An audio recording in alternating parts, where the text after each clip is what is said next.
హిందూ బంధువులు జై శ్రీరామ్. నేను వాసుదేవ్ గుండా, హిందూ ఐక్యత దళ్. మనం కులాల వారీగా విడిపోయి కొట్లాడుకుంటే ప్రయోజనం జిహాదీలకే.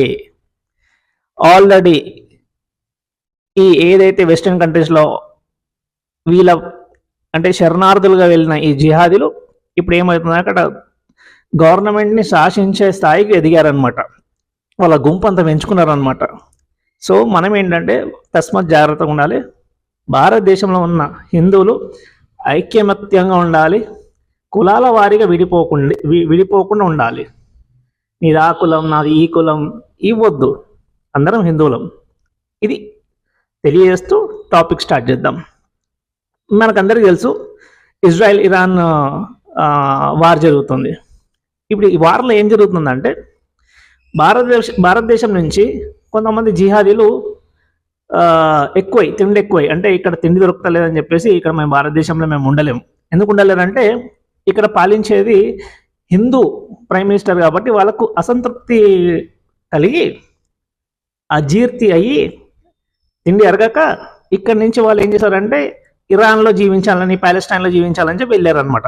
వెళ్ళేటప్పుడు కూడా చాలా గర్వంగా మేము మా పుట్టింటికి వెళ్తున్నట్టు ఛాలెంజ్ చేసి వెళ్ళిన వాళ్ళు ఇప్పుడు ఇజ్రాయెల్ ఇరాన్ ఈ గొడవలు యుద్ధం జరుగుతున్న ఈ సందర్భంలో ఇప్పుడు ఏంటంటే వాళ్ళకు ప్రాణహాని ఉందని తెలిసేది భారతదేశాన్ని మొరబెట్టుకున్నారు అనమాట. మమ్మల్ని ఇక్కడి నుంచి తీసుకెళ్ళండి అని చెప్పేసి.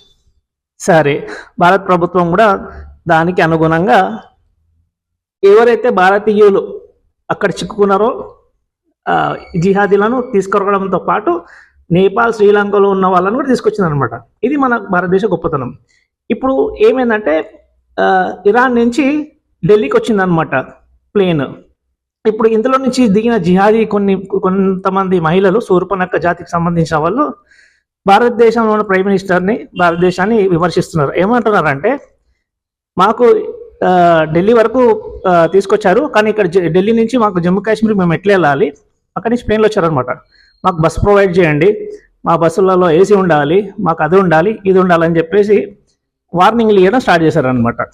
నేనేమంటున్నా అంటే ఈ జిహాదీలకు నువ్వు పంచభక్ష పర్వాన్నం పెట్టినా కానీ వాళ్ళు మన హిందూ ప్రైమ్ మినిస్టర్ ఉన్నాడు కాబట్టి ఆయన విమర్శిస్తూనే ఉంటారు అనమాట. అందుకోసమే వీళ్ళకి సహాయం చేయకపోవడమే బెటర్ అని నా విజ్ఞప్తి అనమాట.